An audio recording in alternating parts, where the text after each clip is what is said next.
good morning and a very warm welcome to Breakfast News on DD India. I'm Shreya and with me is my colleague Rupma. Well, first of all, greetings to you on Choti Diwali. We know the festivities are on and hope you have a good Diwali this year as well. Now, what are we tracking this morning? First and foremost, Prime Minister Narendra Modi is back home. His flight just landed a short while back. We, of course, will give you live updates from there. Remember, he's come back from a 5-day visit to UK and Italy, where he's attended a number of significant events, including G20 and COP26. Live updates from there and, of course, news and updates from the country as well as the world.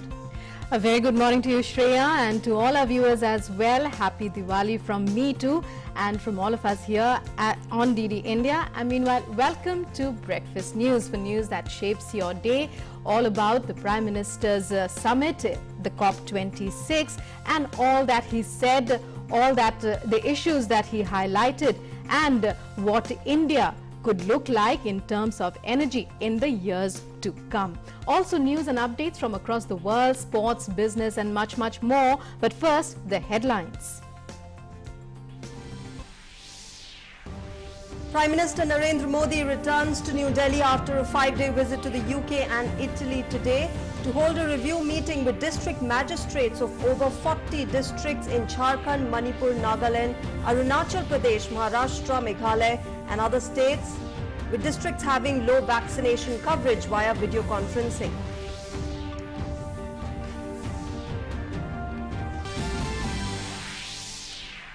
Envisioning a global ecosystem of interconnected renewable energy green grids, Prime Minister Narendra Modi launches Green Grids Initiative, One Sun, One World, One Grid jointly with UK PM Boris Johnson at COP26. ISRO to develop solar calculator to measure energy potential of any region in the world, says Prime Minister Modi.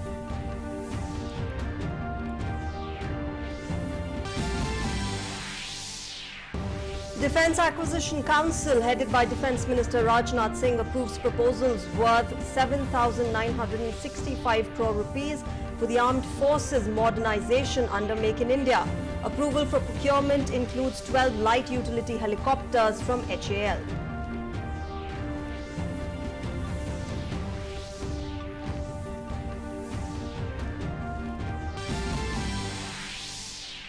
Ministry of Sports and Youth Affairs announces National Sports Awards 2021. President of India will give away the awards on the 13th of November this year.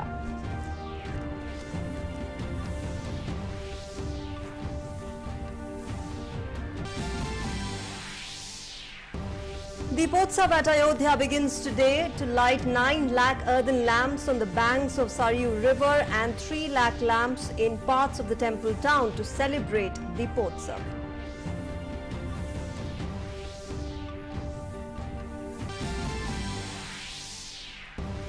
WHO to discuss emergency use of Covaxin, seeks more clarification from vaccine maker to conduct final EUL risk-benefit assessment for global use of Covaxin.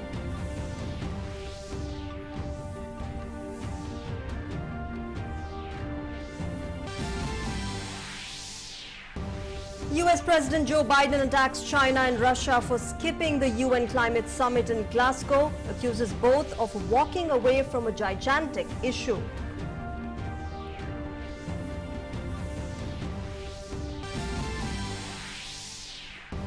Sports, India to take on Afghanistan in Group 2 Super 12 match of ICC Men's T20 World Championship at the Sheikh Zayed Stadium in Abu Dhabi today.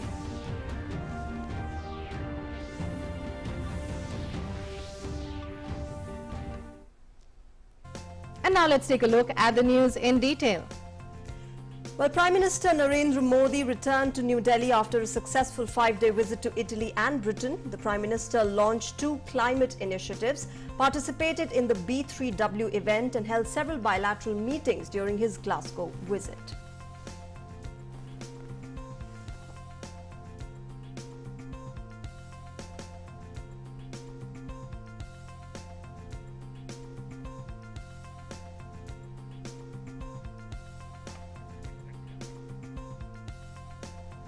One sun, one world, one grid, envisioning a global ecosystem of interconnected renewable energy green grids.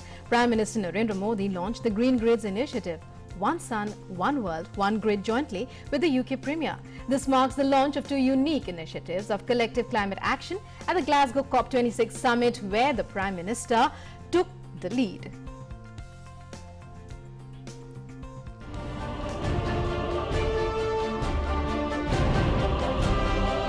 हमारे यहाँ हजारों वर्ष पूर्व सूर्योपनिषद में कहा गया है, सूर्याद भवन्ति भूतानि सूर्येण पालिताति तु, अर्थात सब कुछ सूर्य से ही उत्पन्न हुआ है, सबकी ऊर्जा का स्रोत सूर्य ही है और सूर्य की ऊर्जा से ही सबका पालन होता है। मानवता के भविष्य को बचाने के लिए हमें फिर से सूरज के साथ चलना होगा। We unite across the whole planet to tackle climate change. And there's one guy who particularly understands how to do that and who shares that agenda and who understands that a single hour of sunshine provides enough energy to power the whole earth for a year. One man who understands that so well and who's achieved absolutely extraordinary things in his own country of India, as the Prime Minister of India, and ladies and gentlemen, Excellencies, there is one sun, one world, one grid, one Narendra Modi, and I have great pleasure in handing over to Narendra. Over to you. To re-establish the environmental balance for the welfare of humankind, Prime Minister Narendra Modi's vision of One Sun, One World, One Grid was launched collectively by India and UK at the UN Climate Summit. The aim is to enhance solar power by facilitating sharing of solar energy. One Sun, One World, One Grid की मेरी कई सालों पुरानी परिकल्पना को आज international solar alliance और UK के ग्रीन ग्रिड इनिशिएटिव के पहल से एक ठोस रूप मिला है। Prime Minister recalled the phase of early industrial revolution which saw the massive use of fossil fuels for energy. He added that the race to mine fossil fuels also created geopolitical tensions, but over years technology has provided a great alternative. In the Prime Minister's words, walking along with the sun is the way ahead to save humanity. जितनी ऊर्जा पूरी मानव जाति साल भर में उपयोग करती है, उतनी ऊर्जा सूर्य एक घंटे में धरती को देता है और यह अपार ऊर्जा पूरी तरह से क्लीन है, सस्टेनेबल है। चुनौती सिर्फ इतनी है कि सौर ऊर्जा दिन में ही उपलब्ध है और मौसम पर भी निर्भर है। वन सन, वन वर्ल्ड, वन ग्रिड इसी चुनौती का हल है। एक वर्ल्ड वाइड ग्रिड से क्लीन एनर्जी हर जगह, हर समय मिल पाएगी।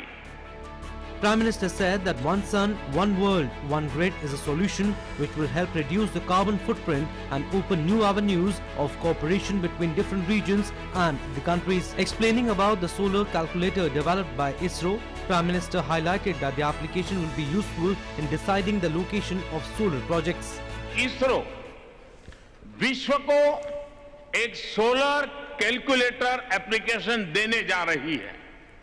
इस कैलकुलेटर से सैटेलाइट डेटा के आधार पर विश्व की किसी भी जगह की सोलर पावर पोटेंशियल मापी जा सकेगी। यह एप्लीकेशन सोलर प्रोजेक्ट्स का लोकेशन डिसाइड करने में उपयोगी होगा एवं इससे वन सन, वन वर्ल्ड, वन ग्रिड को भी मजबूती मिलेगी। The International Solar Alliance was launched in January 2016, and it is on that platform that the Prime Minister first called for the initiative of One Sun, One World and One Grid. UN Climate Summit in Glasgow aims to achieve global grid interconnection with key pillars on political engagement, research and knowledge sharing and institutional engagement. The push for a solar alliance will help in achieving a greener and sustainable future ahead.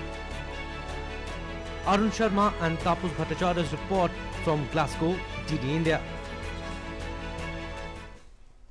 All right, Prime Minister Narendra Modi is back in Delhi. In fact, he's just landed a while back, and of course we will be getting you live visuals from there.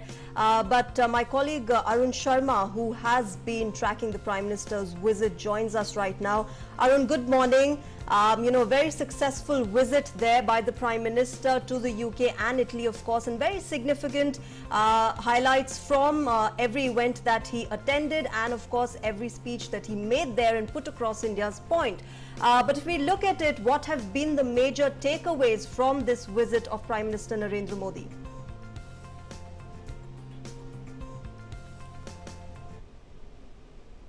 Prime Minister Narendra Modi having just landed, we'll be taking you live there. But in a short while from now, it's over to you, Arun, if you heard us. All right, live visuals coming from there, from the Delhi airport, where Prime Minister Narendra Modi has in fact landed back home. He is coming back after a successful 5-day visit to UK and Italy. Remember, he has visited Italy to attend the G20 summit, and of course in Glasgow, UK, he spoke on climate change, on the ecological challenges that the world faces and what kind of solutions India is providing to the world when it comes to environmental challenges. There you can see Prime Minister Narendra Modi being received at Delhi's Palam Airport.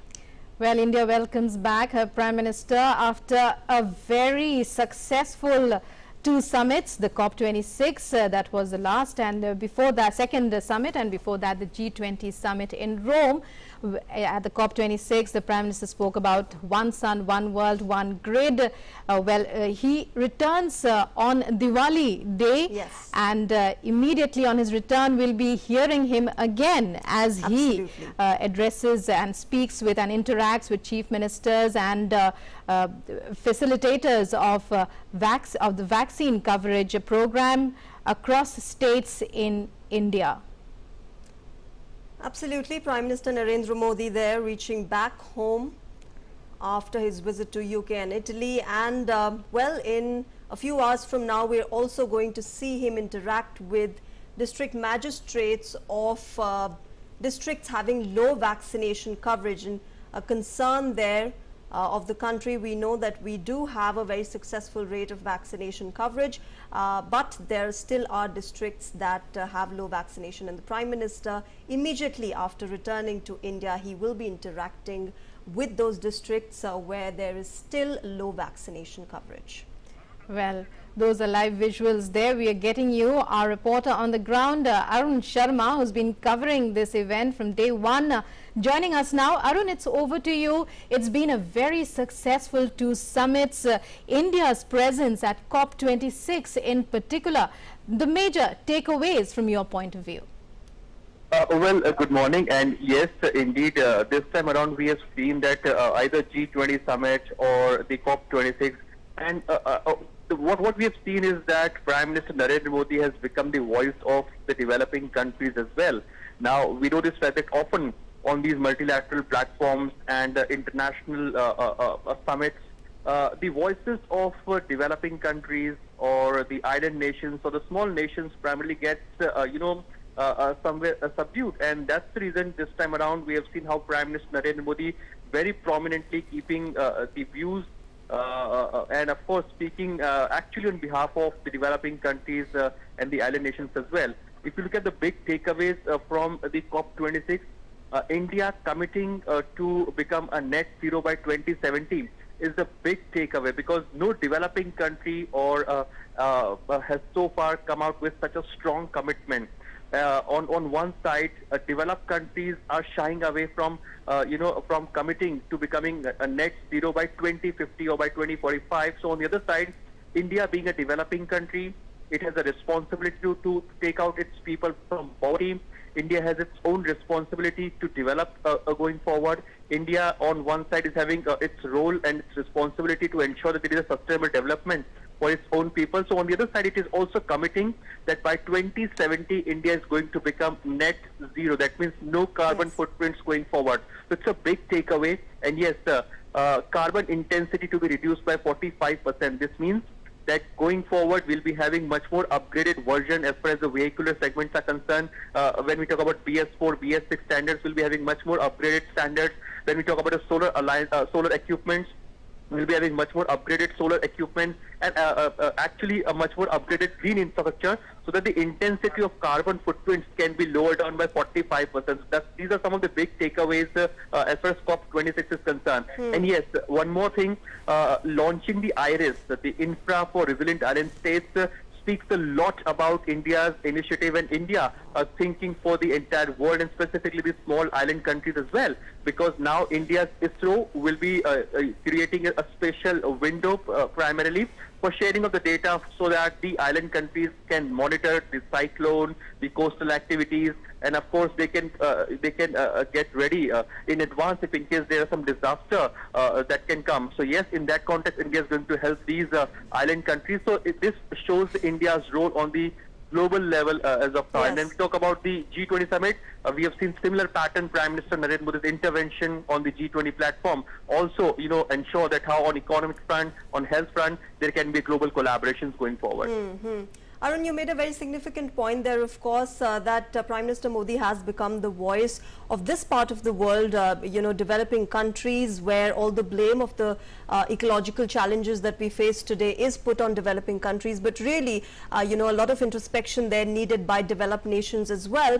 And, when it comes to China, which of course comes from the South Asian part of the world, it really did not attend this very significant, very important summit.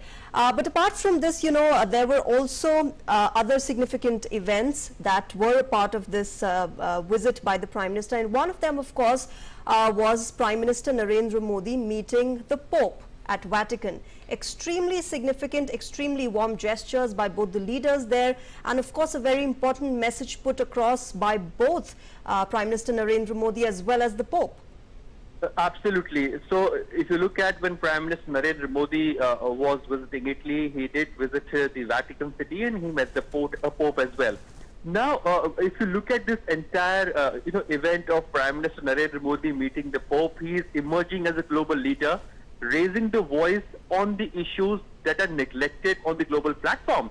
Both the leaders did interact on the issue of poverty alleviation and climate change. So that's what is a sign of a global leader. When in India, Prime Minister speaks about Sabka Prayas, that means about coordinated effort, he's also raising this voice of coordinated efforts or Sabka Prayas on the international level as well. That how can all the countries can come together, the influencers, and of course the entrepreneurs, the corporate world, how all can come together for poverty alleviation aspect and of course the climate change aspect.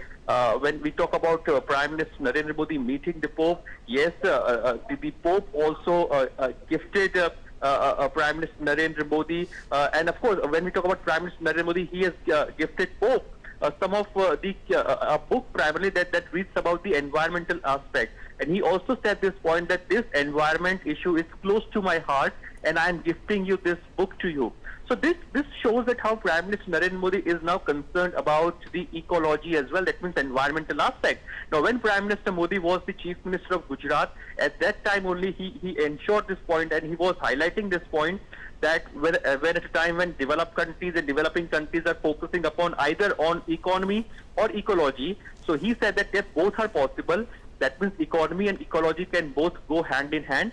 And of course, India has led by example. And when we talk about poverty alleviation, India has led by example by lifting millions of people out of poverty by introducing various initiatives like Ujjwala Yojana, Jan Dhan Yojana, and of course initiatives like Jan Dhan Yojana, Ujjwala, Ujala. So all these social schemes have played an important and significant role in lifting people out of poverty. Even during the COVID pandemic time, India fed or provided free ration to to close to 80 crore people. Now, this is primarily a world record. No country ever has fed or given free ration to such a huge population during the COVID pandemic time. So this also shows that how India is emerging and leading by example as far as poverty alleviation is concerned, or of course climate change is concerned. And these two topics were dominated when Prime Minister Narendra Modi met Pope. And of course he also did meet some of the global leaders as well. And we have seen that how in G20 summit or in COP26,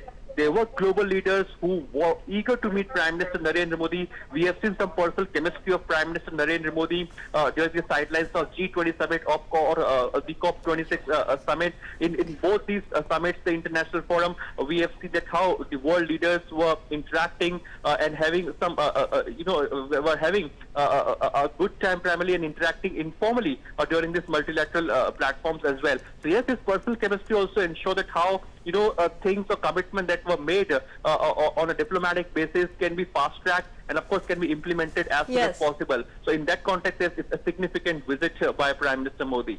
Yes, Arun, I think one of the most interesting things that came out of Prime Minister Modi's interactions with world leaders was just yesterday when the Israeli Prime Minister told him that he is the most popular person in Israel and that he even invited him to join his political party in Israel. But really, we're also showing our viewers the visuals of Prime Minister Modi meeting the UK Prime Minister Boris Johnson and of course UN Secretary General Antonio Guterres, and really a warm camaraderie there between these global leaders, which goes beyond the kind of issues that they are discussing and which really hold a lot of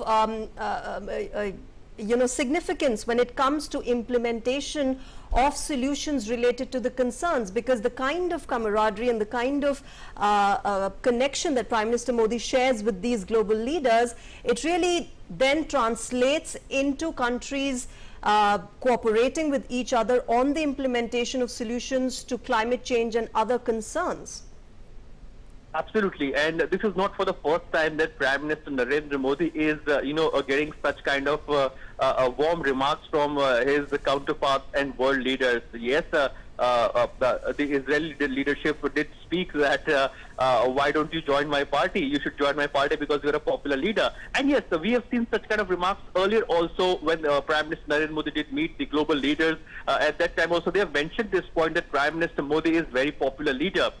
When we also did interact with some of the leaders over here in G20 summit, be it the Mauritius Prime Minister or be it the other leaders, they also said to us that yes, Indian Prime Minister is very popular, and this personal chemistry of Prime Minister Narendra Modi with other counterparts, other world leaders, actually ensures that whatever commitments, whatever is happening at the leadership level or bilaterally, does reflect as soon as possible, between both the countries.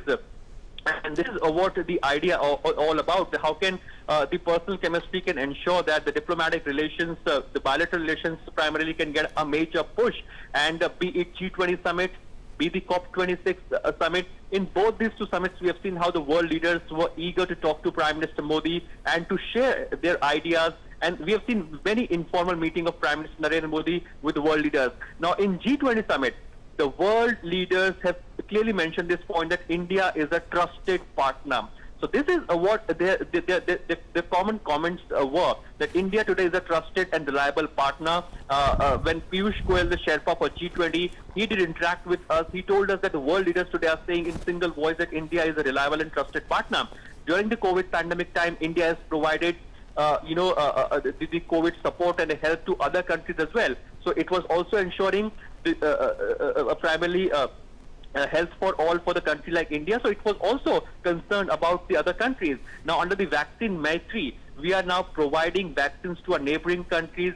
And of course, we are ensuring that how this network can be expanded. In most of the bilateral talks of Prime Minister Narendra Modi with other global leaders, we have seen the topic of vaccination has emerged in these bilateral talks, and all the leaders were looking for that how can India collaborate with them, how can India can come forward for the vaccination aspect as well in providing vaccination. So on the other side, they were also looking forward for a vaccine recognition aspect as well. So on one side, Prime Minister Narendra Modi pitched about the vaccine recognition by all the countries, as to how can all the countries can come together, can recognize the vaccine certificates of each other, so that we can restart our tourism industry, we can kickstart our economy once again by recognizing the vaccine certificates of each and other country. So on the other side, the world, the other leaders primarily were looking for the vaccine support from India, as to how can India collaborate with them, how can India manufacture vaccine for them. So India has committed a major target primarily of manufacturing 5 billion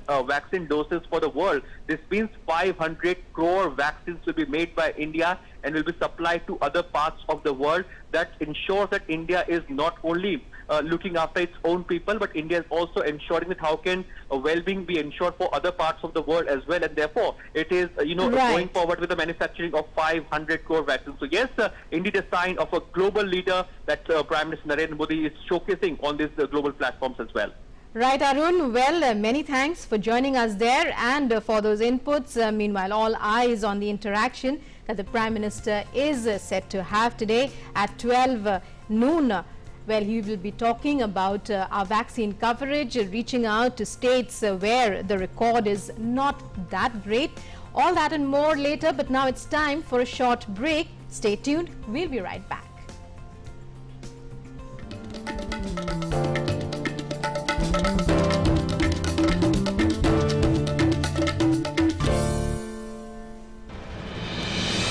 With the world's largest COVID vaccination drive, India is leading the way.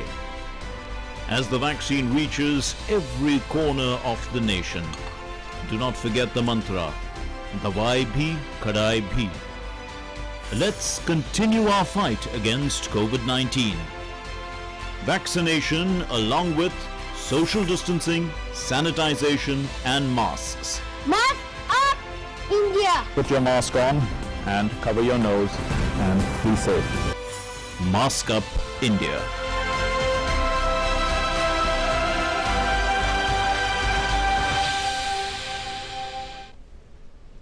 Welcome back. You're watching Breakfast News on DD India. More news now.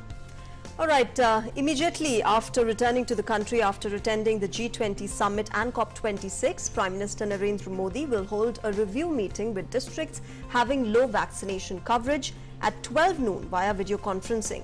Now, the meeting will include districts with less than 50% coverage of the first dose and low coverage of the second dose of COVID vaccine. The Prime Minister will interact with district magistrates of over 40 districts in Jharkhand, Manipur, Nagaland, Arunachal Pradesh, Maharashtra, Meghalaya and other states with districts having low vaccination coverage. The Chief Ministers of these states will also be present on the occasion.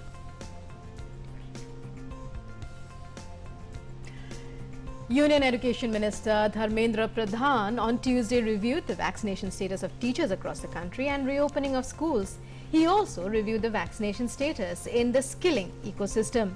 The Education Minister has been regularly monitoring the vaccination of teaching staff and non-teaching staff to ensure enabling environment for schools to move towards reopening. He stressed upon the need to restore normalcy and vibrancy in the educational institutions in the wake of rapid vaccination at the scale happening in the country. As of date, a majority of states have already opened schools for all classes and over 92% of teaching staff have been vaccinated. In the institutions under the central government, over 96% of teaching staff have been vaccinated.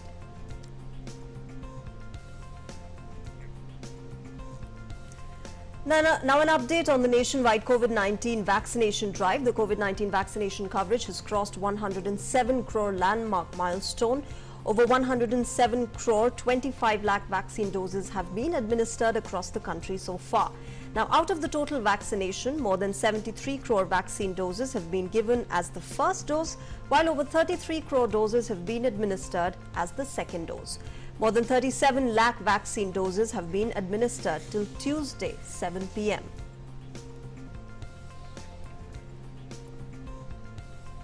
Defence Acquisition Council under the chairmanship of Defence Minister Rajnath Singh accorded acceptance of necessity for capital acquisition proposals for modernization and operational needs of the armed forces amounting to 7,965 crore rupees. All of these proposals are under Make in India, with a focus on design, development and manufacturing in India. Key approvals of procurement from domestic sources include 12 light utility helicopters from Hindustan Aeronautics Limited, Lynx U-2 fire control system from Bharat Electronics Limited, which will enhance the detection, tracking and engagement capabilities of naval warships, and midlife upgradation of Dornier aircraft from HAL to increase the naval capacity of maritime reconnaissance and coastal surveillance. As a further impetus to Atmanirbhar Bharat, a global procurement case of naval guns has been foreclosed, with these guns' quantity added to the upgraded Super Rapid Gun Mount being manufactured by Bharat Heavy Electricals Limited. These SRGMs provide niche capabilities of engaging fast maneuvering targets using guided munitions and range extensions, and are to be fitted on the warships of the Indian Navy.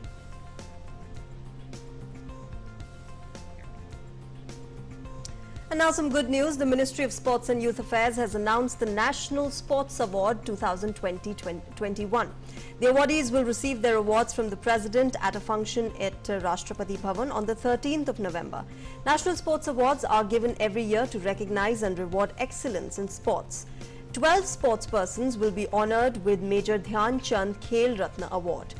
Major Dhyan Chand Khel Ratna Award is given for the spectacular and most outstanding performance in the field of sports by a sportsperson over a period of previous 4 years. 35 sportspersons will receive the Arjuna Award for outstanding performance in sports and games. Meanwhile, Dronacharya Award for outstanding coaches in sports and games will be given to 5 coaches in lifetime category, while 5 others will receive the honor in regular category. 5 sports personalities will be honored with Dhyan Chand Award for lifetime achievement in sports and games. The Rashtriya Khel Protsahan Puraskar and Maulana Abul Kalam Azad Trophy will also be given on the occasion.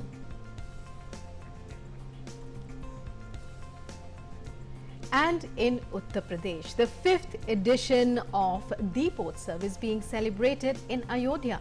In an attempt to surpass its own Diwali record, the state government will light up the holy city of Ayodhya with 12 lakh earthen lamps. The majestic Ram Ki Paidi Ghat is dotted with colorful lights for the mega celebrations. The Ghat is the main venue of Deepotsav celebrations. It will be illuminated with 12 lakh earthen lamps, this time around 9 lakh of which will be lit on the banks of the river Saryu. The 9 lakh earthen diyas will illuminate Ram Ki Paidi. The majestic Ram Ki Paidi Ghat was dotted earlier with colorful lights for the mega celebrations. The Ghat is the main venue of the Deepotsav celebrations, and it will be illuminated with 9 lakh earthen diyas. The Ayodhya administration and the Uttar Pradesh Tourism Department have mobilized 12,000 volunteers for the task of lighting the diyas. 32 other ghats in Ayodhya will also be illuminated with earthen diyas. For the first time, the state government is organizing an aerial drone show on Deepotsav. Nearly 500 drones will draw various features from the Ramayana on the Ayodhya skyline.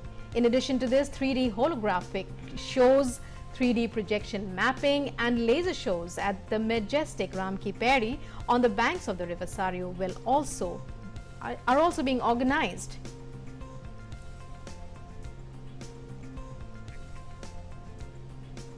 Well, Diwali is not just limited to India. The New York City's iconic World Trade Center will showcase a spectacular digital mural with fireworks over the Hudson River for an amazing 3-day all-American Diwali celebration for the first time in history. Cross Tower, a leading crypto exchange with a presence in both US and in India, has partnered with the South Asian Engagement Forum for the event from 2nd of November through till the 4th of November. Combining the American tradition of viewing fireworks with Indian Festival of Lights, a fireworks display will take place on the Hudson and be available via live stream on the 3rd of November at 5 AM IST. Let's take a look at this inaugural video of the All-American Diwali celebration.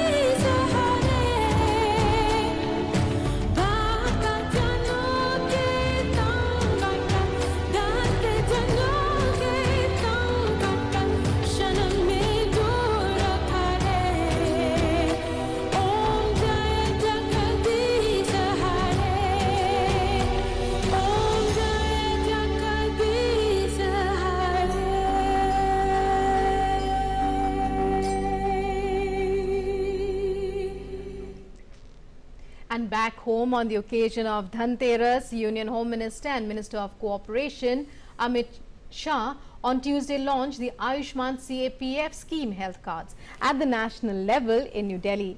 The Union Home Minister launched the scheme by handing over the Ayushman card to a personnel. He also handed over Ayushman CAPF scheme health cards to Director General NSG for distribution to NSG personnel. Today, on the auspicious occasion of Dhanvantari Puja, which is celebrated in honor of the god of medicine, the process of distribution of health cards across CAPFs has begun, he said. From Tuesday onwards, health cards distribution will be undertaken in all CAPFs, and the number of cards distributed will be displayed on the website of the Ministry of Home Affairs on a daily basis.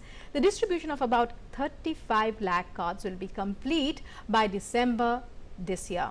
The Union Home Minister launched Ayushman CAPF scheme on a pilot basis in Assam on the 23rd of January this year to provide healthcare services to all Central Armed Police Force personnel and their dependents. The scheme is a joint initiative of the Ministry of Home Affairs and Ministry of Health and Family Welfare National Health Authority.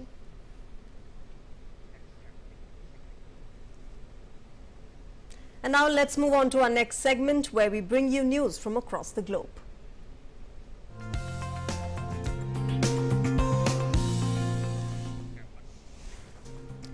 And we begin by taking a look at updates on COVID-19 from across the world. COVID-19 continues to batter the world, with the number of cases rising again in several countries, including Russia and China. So far, the virus has infected more than 24 crore 82 lakh people across the world. The number of recoveries from COVID has crossed 22 crores 49 lakhs worldwide, while fatalities stand at above 50 lakh 27,000. The US remains the worst affected, with the highest number of cases and the death toll. The country has over 4 crore and 69 lakh cases, losing more than 7 lakh 68,000 lives so far to COVID-19. A World Health Organization technical committee is scheduled to meet today for a closely watched decision on giving an emergency use listing to Covaxin. This will help pave the way for people who have taken the dose to qualify for vaccine mandates in other countries. The panel, WHO's Technical Advisory Group for Emergency Use Listing, sought more clarification from the vaccine maker on the 26th of October. TAG-EUL is an independent advisory group that provides recommendations to WHO on whether a COVID-19 vaccine can be listed for emergency use under the EUL procedure. The Dutch government on Tuesday decided to reimpose measures, including the wearing of face masks, aimed at slowing the latest spike in COVID infections. As per Prime Minister Mark Rutte, the use of a corona pass showing proof of a COVID-19 vaccination or recent negative coronavirus test would be broadened as of November 6th to public places, including museums, gyms and outdoor terraces. Coronavirus infections in the Netherlands have been rising for a month now, after most social distancing measures were scrapped in late September and touched their highest level since July in the past week. This has forced many hospitals to cut back on regular care again to make room for urgent COVID-19 cases. Meanwhile, a German Air Force Medevac plane landed in Romania on Tuesday to begin intensive care treatment on patients with severe COVID-19. The first 6 patients were due to be taken to German hospitals for care by the Airbus A310, a flying intensive care unit with around 20 medical personnel to care for the patients during the course of the flight. Now, 3 flights are expected to transport a capacity of 6 patients per flight until Wednesday.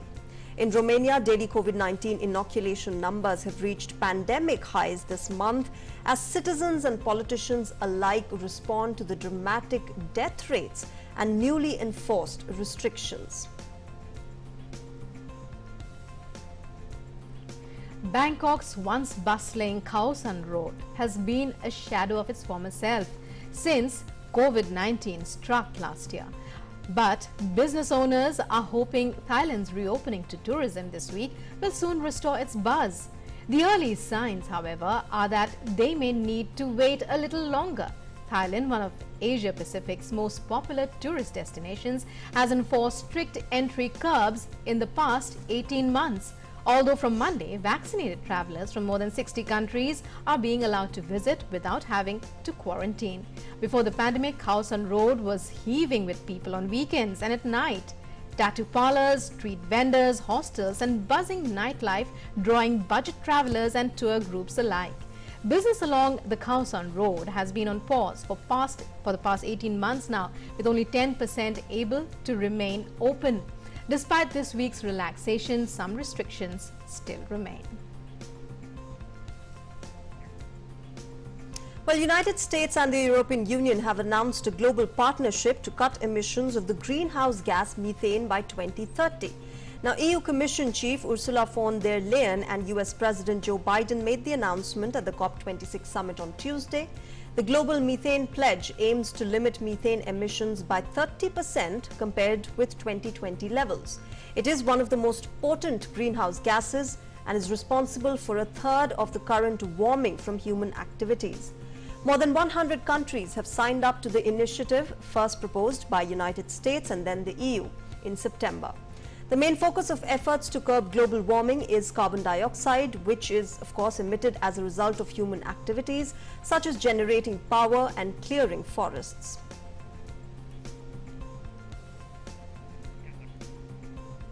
US President Joe Biden on Tuesday said pledges made over a two-day leaders summit at the UN Climate Conference were an example of the type of ambition needed in the future. Leaders at the COP26 Global Climate Conference pledged on Tuesday to stop deforestation by the end of the decade and cut emissions of the potent greenhouse gas methane to help slow climate change. Biden chided Chinese President Xi Jinping and Russia's Vladimir Putin for their decision not to attend in person. Meanwhile, China has said Xi had not been given an opportunity to deliver a video address and had to send a written response instead. China was represented in Glasgow by its chief climate negotiator, Xi Zhenhua, who said in remarks that 5 years were wasted because Biden's predecessor, Donald Trump, pulled the United States out of the Paris Agreement, and it was time to work harder and catch up. The fact that China, trying to assert, understandably, a new role in the world as a world leader, not showing up, come on. The single most important thing that's gotten the attention of the world is climate. Everywhere, from Iceland to Australia, to I mean, it just is a gigantic issue, and they've walked away. How do you do that and claim to be able to have any leadership mantle? The same with Putin and Russia. You know, his tundra is burning. He's in the literally the tundra is burning. He has serious climate problems, and he is mum on the willingness to do anything. Well, American president there hitting out at China for making all sorts of excuses of not attending the COP26 summit. Well, moving on with climate change and climate protection on every leader's mind right now, veteran American film actor and singer-songwriter Paul Hampton has issued a musical plea to the heads of states in Glasgow in the form of a new song and a video. Now, Paul Hampton's latest work, Heal Us All, is a heartfelt plea to the world leaders gathering in Glasgow for the crucial United Nations climate talks.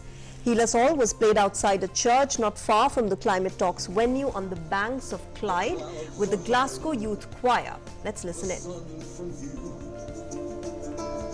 We pray for a new day to come shining through.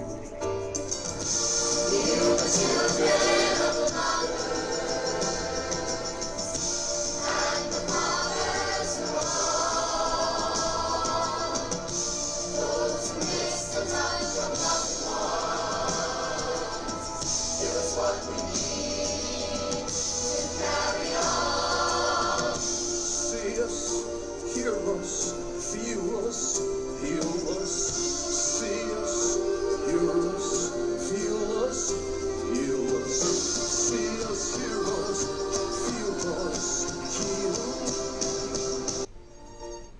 And it's time now to take stock of what's trending on the World Wide Web in our next segment, the Web News Review.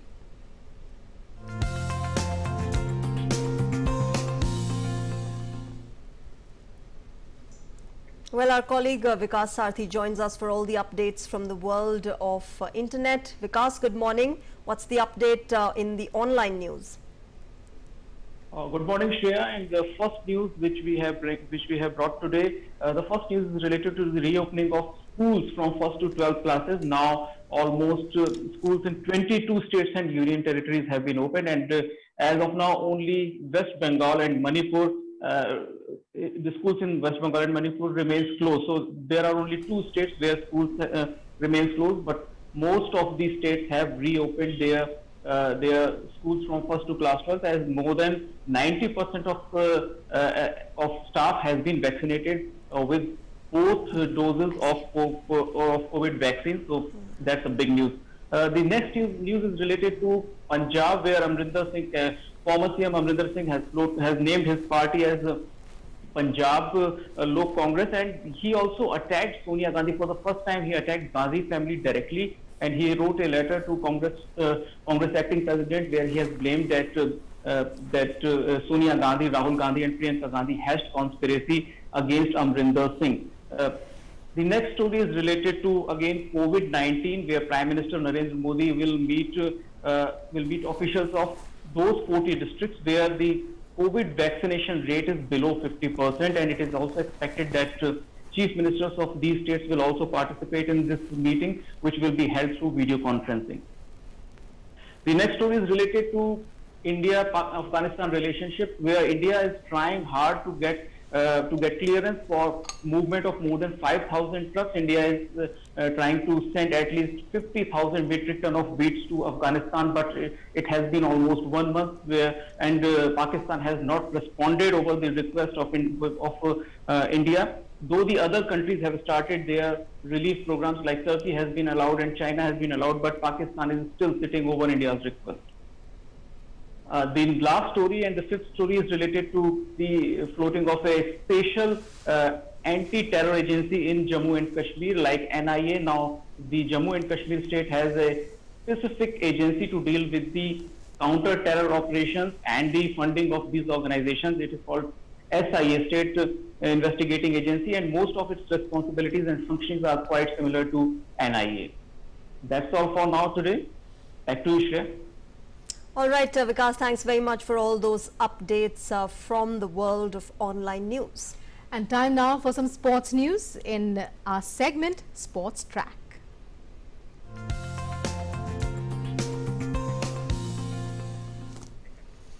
All right, let's talk cricket. Team India will be up against Team Afghanistan in their third and a must-win match of the T20 Cricket World Cup today. Take a look at this report to know all about India's match against Afghanistan today. After losing their crucial match against Pakistan and New Zealand, Team India will now be up against Team Afghanistan in their third Group B match of the ongoing T20 Cricket World Cup. In this match against Afghanistan, the team would look forward to open their winning account and factor in the possibilities of making it to the semi-finals of T20 Cricket World Cup by aiming to win all group stage matches from here onwards. Having taken only 2 wickets together so far with their struggling performance in the previous 2 matches against Pakistan and New Zealand, a change in the playing 11 can also be expected by Team India against Afghanistan, with mulling few takeaways from their previous 2 losses in group stage matches. Talking about Afghanistan, the team brags 2 victories and 1 loss in 3 matches played in the tournament so far. Afghanistan's bowling could pose serious problems for the Indian team, where Rashid Khan and Mujibur Rahman will be aiming to put their best. In the T20 World Cup records, India and Afghanistan have met twice so far, where the Indian team has won both the times. However, India this time not just needs to win against Afghanistan, but need to score big too in order to improve their net run rate, which is yet another factor to make it to the semi-finals. And if we talk about the pitch of the Sheikh Zayed Cricket Stadium, where both the teams will play against each other, then the surface has been a little difficult to bat on, zone, whereas obtaining swing on this pitch will be a difficult task as well. Till now, 160 has been a good total at this venue. However, the batters should be able to score some easy runs in the power play. The pitch is expected to get slower as the day progresses, and as the upcoming matches is an evening affair, the dew will again play a crucial role too, which has been the case with Team India in the previous two matches as well. Sports Desk, DD India. And time now for a Saga of Freedom episode. India's glorious fight for freedom is one of the greatest struggles the modern world has ever witnessed. In today's episode, we remember the great but unsung freedom fighter Sagarmal Gopa, born on the 3rd of November in 1900 and one of the key participants in the freedom struggle. Today we also recall the contributions of freedom fighter and social activist Annapurna Maharana. We tell you more in the next report.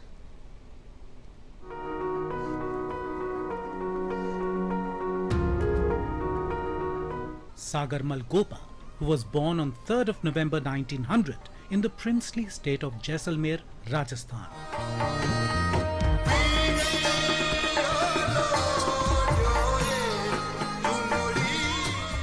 Sagarmal was the leader of the band Praja Mandal and inspired the people of Jaisalmer and adjoining areas to participate in the freedom struggle. Sagarmal was also a part of Gandhiji's non-cooperation movement in 1921 and called on people of Jaisalmer to participate in the movement.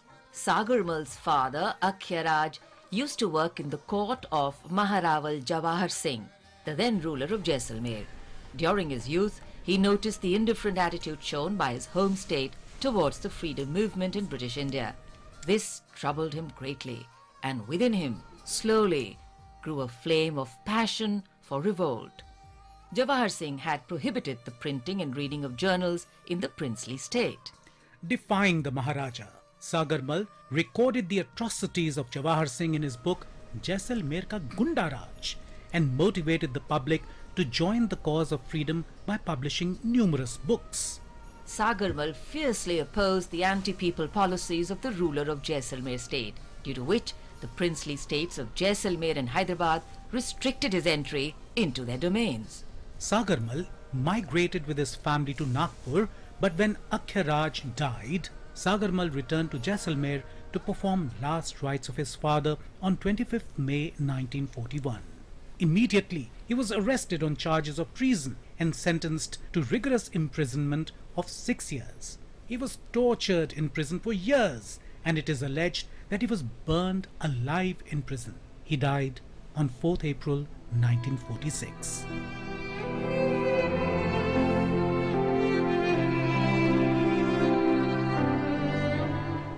In 1986, the government of India issued a postage stamp in Sagarmal Gopa's honor. India is forever indebted to the selfless service and sacrifice of freedom fighters like him.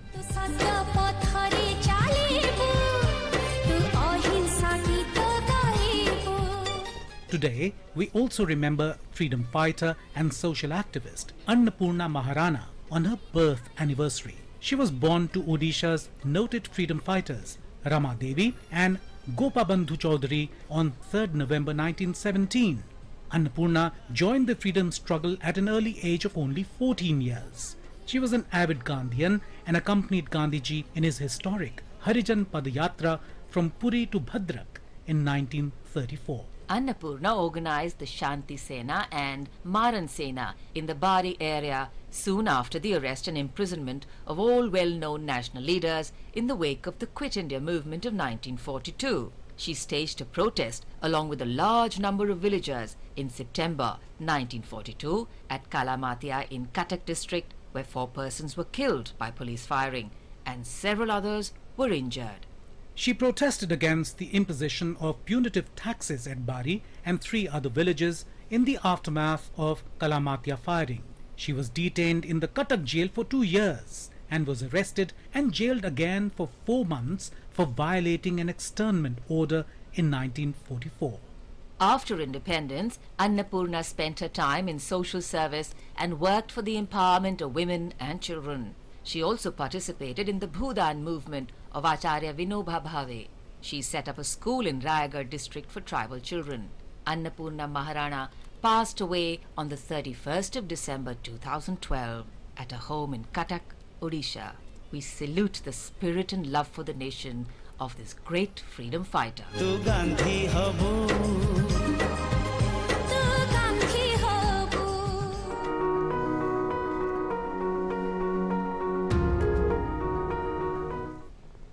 Well, after those inspiring stories, let's take a look at today's weather forecast.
Well, that brings us to the end of this edition of Breakfast News. We hope you enjoyed our show. Here's wishing all our viewers a very happy Diwali once again. But remember, as you step out of your homes and mingle among your loved ones and relatives this festive season too, it takes that little bit of carelessness to make COVID again return to our lives. So wear a mask at all times, maintain social distancing as much as possible, and hand hygiene as well. Absolutely, but before we go, with electrifying festive energy all over the nation ahead of the Festival of Lights, streets across the country are flooded with multicolored lighting and festive fervor. Now, before we wrap up this edition of Breakfast News, we leave you with these glittering visuals and wish you a very happy Choti Diwali. Have a good Diwali, have a safe Diwali and a COVID-free Diwali. Enjoy your day. Thanks for joining us right now. Namaskar. Namaskar.